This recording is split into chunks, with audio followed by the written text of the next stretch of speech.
Good morning, good afternoon, good evening. Welcome to this post-commentary episode of the Grimsby Town Road to Glory Career Mode with myself, Tivin27. Today we're going to go through 6 games, try and really push on with the season. As you can see, Blackpool, Carlisle, it's a simmed game against Cambridge on that Tuesday. I missed the other one. Stevenage and Leyton Orient. So, yeah, 6 games to get through. In this, obviously getting through February and March. The team for our first game looked like this: Smith and goal, normal back four, pretty much normal midfield. Pepelu, obviously in there now. Our new loanee signing, Asaro and Bogle up front for a trip to Blackpool, a trip up north. Blackpool lying in 12th there on 42 points, so about 5 points outside the playoffs. And of course, we were looking to keep our place at the top of the table, 2 points clear of Pompey going into this first one. And of course, Tangerines have had a very, how can you say it, a very mixed couple of years, haven't they? Obviously, they're up in the Prem not long ago, but now dropped down right back to the bottom of league football. It was Grimsby Town that got things underway in this game, but Blackpool had the first chance of the match. Cross swung in, Ben Davies didn't really clear it. Pepelu couldn't get his header, and the strike on the half volley probably going over, but Ted Smith makes the save anyway. 28 minutes in, and Grimsby Town got forward on their first real, good looking attack. Chambers coming down the right wing after Bogle's pass back into Bogle, and his shot was going into the top corner, but a big save from Sam Slocum in the Blackpool goal. And that was about it for the first half. Not very eventful, quite dull. And 0-0 at the break. Into the second half though, Bogle linking up with the loanee Pepelu. He got it back into Bogle, who stayed onside and fired it into the bottom corner to give Grimsby Town the lead on the road. Bogle! Yeah, the big man making the difference again. Lovely pass from Pepelu, our Levante loanee. Finding him just onside, really well-timed run. And he found the bottom corner past Sam Slocum, celebrated in front of the fans, and added to his ever-increasing tally this season. Some good link-up play between Asaro, Bogle and Barrett. In the end, Bogle getting in a great position, but dragging the shot horribly wide. A few minutes later, though, Grimsby were back on the attack again. Again, Barrett and Bogle link up so well together, and Bogle found the bottom corner to make it 2-0 to Grimsby Town and put them out of sight in this game. Blackpool had played okay, but hadn't really offered too much going forward. And in the second half, we created some good chances. And Bogle took both clear-cut ones that came his way. One just before maybe could have done better with as well, and could have probably had a hat-trick during the game. But that was his 10th of the season for Omar Bogle. Blackpool late on were trying to claw it back, but didn't really have a chance. And it was 3 points for Grimsby Town on the road, and an important 3 points at that. The fans delighted, as too was Gary. The man of the match in this one went to Omar Bogle. Second spot went to the man that set him up, James Barrett. And third spot to the other assister, our Levante loanee Pepelu, picking up a point towards that player of the season tally. But yeah, brilliant performance from Bogle. Really stole the show. As I said, probably should have scored 3 in the game, but very good stuff from him. And that win kept us those 2 points clear of Pompey at the top of League 2. Mansfield could only draw as well, so it pushed us 6 clear of them. A little bit of player training here. I don't often show this, but yeah, Shaw and Mariani both going up in their overalls, which was really good to see. And Russo as well, our next Del Piero, getting some training. And I decided as well, the youth team's looking very strong, so I thought, let's get some of them a contract. Henry Kelly had quite a bit of training And I'd gone up by about 3 or 4 points, I think, by this stage. Looked like a decent right back. And considering Zach Mills isn't too good as a backup for Ben Davis, I went and offered Henry Kelly a contract, and of course offered a contract as well to our future Del Piero in Giuseppe Russo. We kept him with the 4-2-5. We want to give him a little bit more because he really could be the big deal. He could be the next player to really make it at the club. News on Caden Jackson coming back from injury, and Kelly and Russo agreeing their contracts. The team for the second game was pretty much the same. Bruno coming in on the right for Ashley Chambers, I think, was the only change.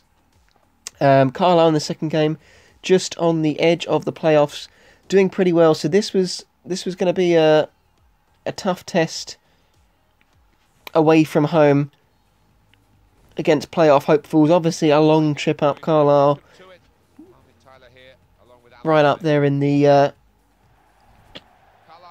north west. Just a look at the referee there, and it was Grimsby Town again that got things underway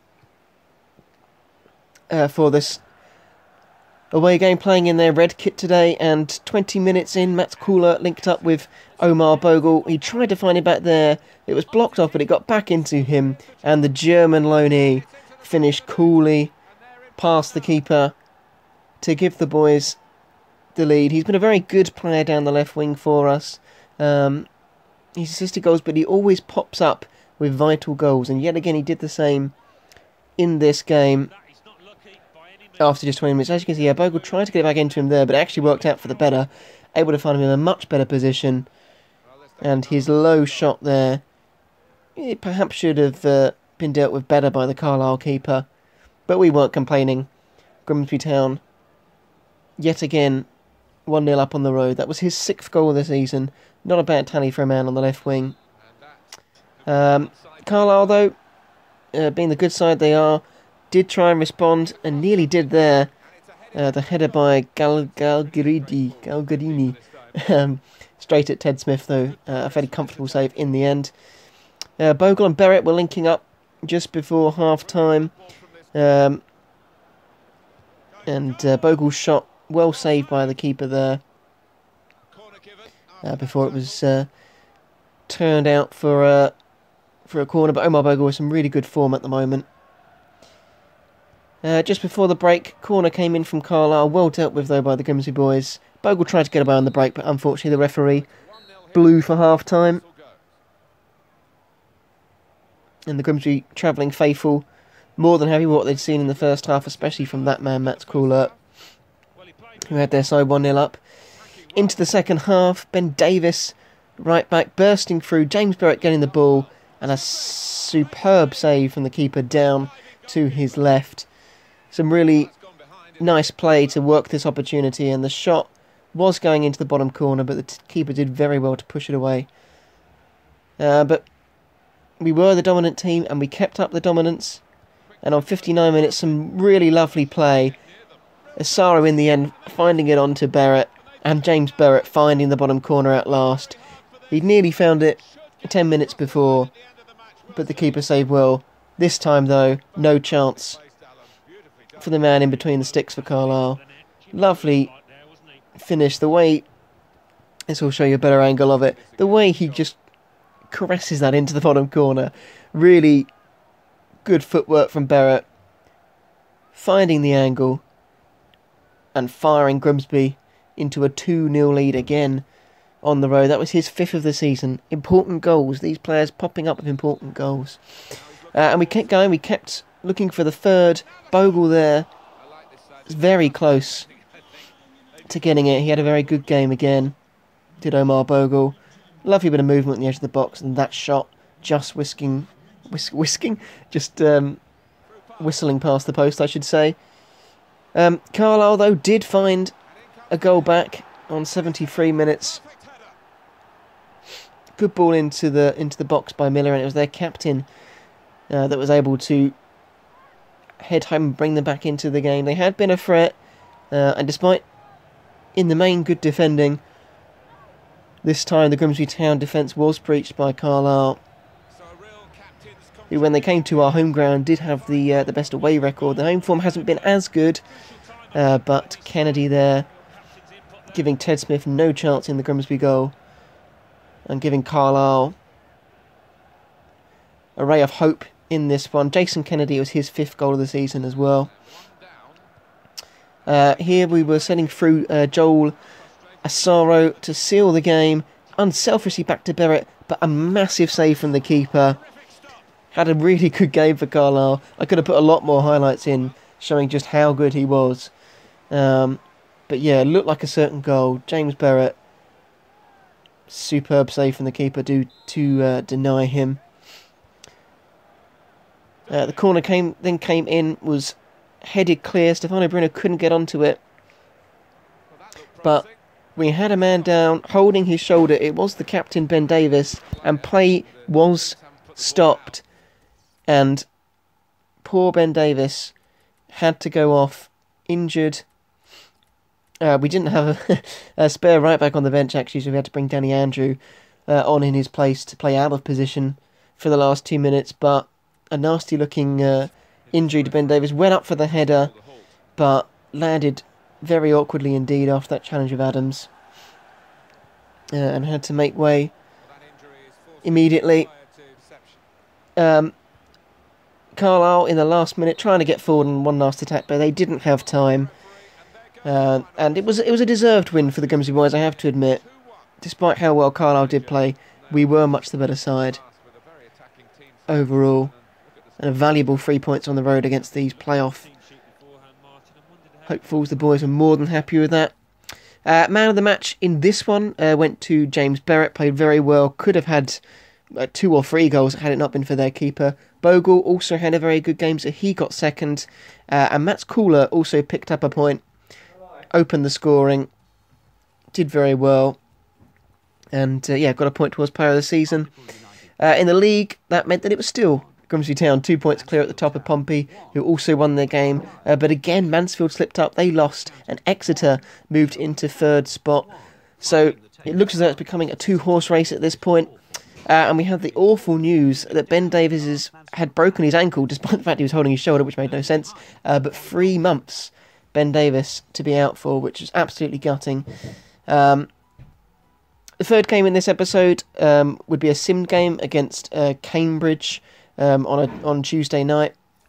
Just before we see what happened in that simmed game, just showing you this article, Grimsby Town Investing in Youth, highlighting our promising prospects, as they call them, Stefano Bruno, Giuseppe Russo, and Henry Kelly, sort of saying that there'd been a shift in focus and that this is what Grimsby were, looking to do, and it is. Gary Borrowdale's men very much looking for young players to come through. Obviously, we're trying to take them all the way from League 2 to the Premier League, so you need those sort of players that are going to develop as you go along. But for this third game, as I said, it's a simmed one. Cambridge hadn't won any of their last 3 games. We had a slightly rotated squad out there for this one, and that resulted in a 1-1 draw. Amari Bell got our goal after a Lee Turd missed a penalty, but Dunk slammed it home for them in the second half, which meant that the sides had to share the spoils on this occasion. And we wanted to go and have a look at what Portsmouth had done. Obviously, us dropping points at home, but they'd also dropped points. They could only draw at Doncaster 1-1, which meant that we did remain 2 points clear at the top of League 2, 33 games in now, 64 and 62. Exeter, though, closing up slightly as they want to move on to 57 points. And in this one, as it was a draw, it's just the... Oh no, we did give 2 points away. We gave it to Amari Bell, who got 2, and Stefano Bruno got 1 because he'd gone up in the ranking. The team was shifted back pretty much to full strength for the 4th game of the episode, which was against 20th placed Barnet, not having a great season, the London club.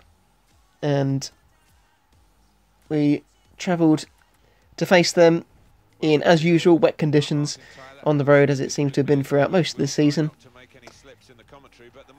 And against a sort of lower mid-table club, we were hoping for the 3 points. Nick Kinsley was the referee in this one, and it was Barnet that got things underway. And just 10 minutes in, Barnet came forward on the first attack of the game. A good ball into the box. Well dealt with by the defence. Peter Vincenti picked it up on the edge of the box. Got it off to the striker, but his shot straight at Ted Smith. Grimsby then got on through on their first attack. Barrett's shot blocked, and Pepperloo came out to him. His shot also blocked. Bogle tried to get in to keep the attack alive, but Barnet managed to clear. And just before the break, Bogle linking up with Sean Tooten. He saw it onto Amari Bell, who looked back for Tooten. He was able to turn, but his shot couldn't get it off. Dembele tackled him, cleared it, and that was it for the first half. A very dull first half indeed. Into the second half, Omar Bogle linking up with James Barrett. His shot from the edge of the area was going into the bottom corner, but a terrific save from the keeper meant that the score remained at 0-0. Really went away well there to keep it from going in the bottom corner. Just a few minutes later, though, Barrett again from long range was testing Stevens in the Barnet goal. And yet again, he was forced into a great save here. Definitely going into that bottom corner, and a big save from the keeper. Barnet offered very little in the second half, but on the 60th minute they did get forward, a ball into the box, and Sam Togwell's header should have gone into the bottom of the net. Instead it was straight at Ted Smith, who again was able to make the save. Grimsby, though, it was doing most of the attacking, as you would expect, being top of the table against their mid-table rivals. And Giuseppe Russo's shot here was blocked. It fell so kindly to Amari Bell, but he couldn't get his shot away off in time. Russo had obviously come off the bench and replaced Tooten at this stage. Again, James Barrett from long range was testing the keeper, but again, Stevens was equal to it. And that was it. It really wasn't a great game in any respect. And a 0-0 scoreline in the end against Barnet. Not what we wanted at all. The points, though, in this one, they went to James Barrett, the only man that looked like he was going to score. He got the 3 points. Henry Kelly second, and Ted Smith got third. But luckily, Pompey slipped up. They lost their game, which meant they actually had a 3-point advantage. So that point at Barnet looks a little bit more impressive than it was, because it actually moves us further clear at the top of the table. For the fifth game, it was up against Stevenage at home. Again, trying to put the strongest team or strongest players out there. Henry Kelly now in at right back. And starting this one, the youngster, with Ben Davis obviously now out injured for the rest of the season. John Busby was the referee for this home tie. And Stevenage came to us hoping to move up the League Two table, sort of on the peripheries of the playoffs. Hadn't been having a great season. 24 minutes in, Pepperloo managed to get some space in the box, but the Levante Aloni shot well over the bar in the end. Given a lot of space and time to hit the shot, but over the bar it went. Stevenage, though, as I said, were definitely on the up, and Tongue here getting through before firing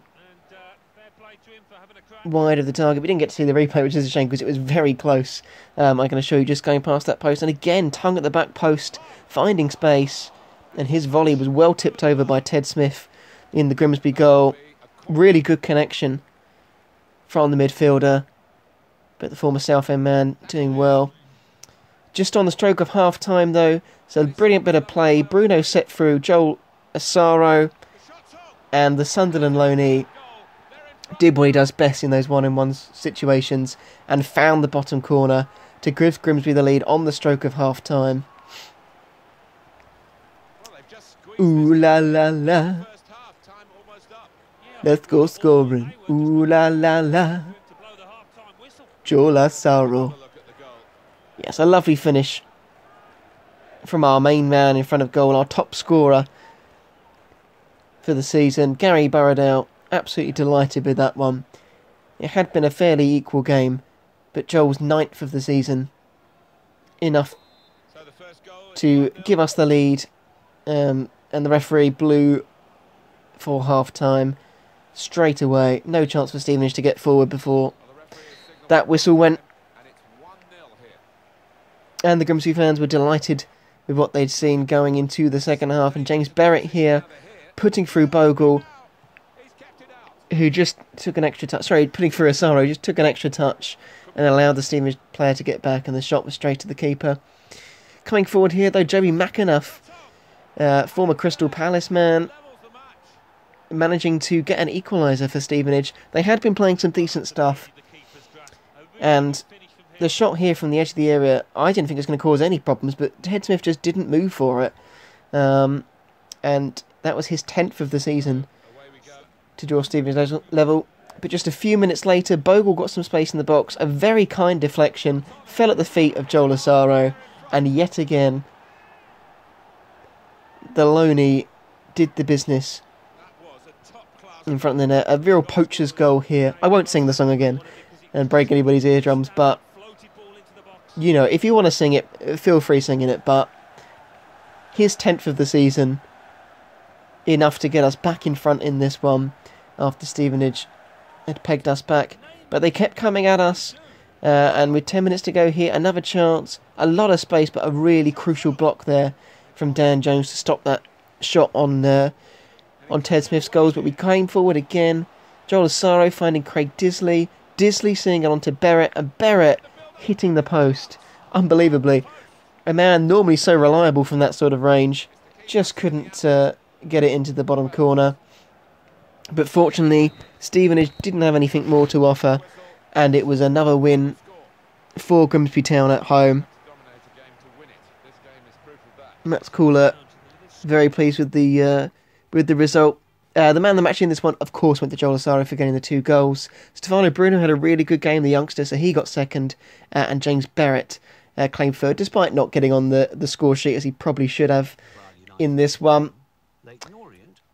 And that victory meant that we kept our 3-point advantage at the top. Portsmouth got back to winning ways.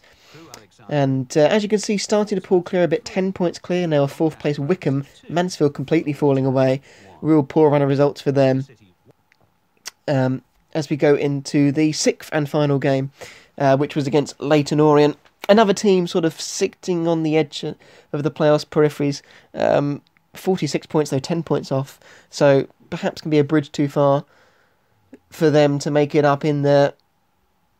But it was going to be a trip away to London again. Slightly changed team. Again, there's a bit of fatigue, so a few changes here and there. Vos coming in, and Giuseppe Russo starting his first ever game up front with Caden Jackson for this trip to 12th placed Leyton Orient. And as is the case with most of our away games, it was raining again. I mean, really, they need to sort the weather out. Nick Kinsley was the referee again for us. And it was Leyton Orient that got things underway at Risbon Road. Mario Bell doing very well early on to win it back. Giuseppe Russo, our diminutive Italian, finding James Barrett, and a much better strike from the midfielder than in the last game, pulling a brilliant save out of Alex Cizak. The resulting corner came in, and Leyton Orient half cleared it. Josh Galling tried to keep it alive, but Orient got away with it this time. 40 minutes in, they came forward on their first dangerous attack of the game. Finding the ball back into Jay Simpson, and his shot, the former Arsenal man, just going over the bar. Real star for Leyton Orient in real life last season. Hasn't hit the heights this season, but on the game causing us a bit of problems there. That was it though for the first half. Again, not too much going on. Not a great game really. And Grimsby were struggling a bit. James Barrett, though, here finding the ball into Sean McAllister. And his shot, very well saved again by Cizak in the Orient goal. Our engine in midfield hasn't seen as many games of late with Pepperloo and Barrett starring. But here was a chance for Giuseppe Russo. His first shot was blocked. His second shot really well saved. Caden Jackson couldn't turn it in. But then McAllister, the man who's been missing out, as I was just saying, to Pepperloo and Barrett, made his point in this one. He was given the captain's armband for this game. And here he scored a really crucial goal on the road, 61 minutes in. Giuseppe Russo did very well to get the 2 shots off. One was blocked, one was really well saved. Jackson, I'd hit the circle like straight away. He didn't want to kick it though. Fortunately, McAllister was there following up. And it wasn't the best strike, but it was enough to beat Sizak and give us the lead in a rainy London town. That was his 3rd of the season. Another player that sort of picks up important goals for us. Orient, though, tried to respond straight away, pulling Ted Smith into a good save there. But that was it for this one. Another really big win on the road. Big in terms of importance. Of course, the man of the match for this one went to Sean McAllister. Had a really good game. Berwick got 2nd. And our youngster was really impressive as well, Giuseppe Russo. Really good hold-up play and link-up play from him. So he picked up a point as well towards that player of the season tally. And Pompey slipped up, which meant that we now had a 5-point gap at the top of the table and 11 points clear now of 4th place. So just a really good episode for us. Starting to pull clear at the top of the table, which we'd like to see. The next episode will be back to the normal commentary as we play, so that should be coming to you very soon. Looking forward to getting that out to you as we push on and really now try and go for this title. It's looking possible. Pompey are slipping up, the rest are slipping up. Can we get it done? You have to watch and find out. Thank you for watching this episode, though. Be sure to check out Twitter, Twitch, everything like that. But until next time, it is Tim27 out.